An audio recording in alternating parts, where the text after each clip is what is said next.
এটা হইল আমাদের আজকালকে অনেক নবীন হুজুররা বলেন আগে জেহাদ ছিল, ইসলাম ছিল, এখন জেহাদ নাই, যার কারণে ইসলাম নাই।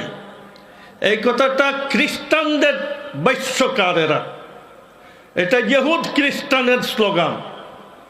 ইহুদ খ্রিস্টানরা যে সময় এই দেশে ব্রিটিশ ছিল, ওই সময় খুব মজমুন লেখা হইতো, আলোচনা হইতো।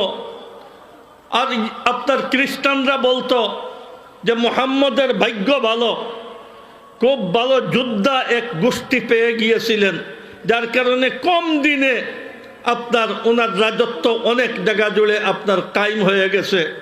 তাহলে এর মানেই তো হইল যে বেশি মস্তানি করতে পারে তারই আপনার দিন কায়েম হবে, হক না হকের কোনো মশলা নেই।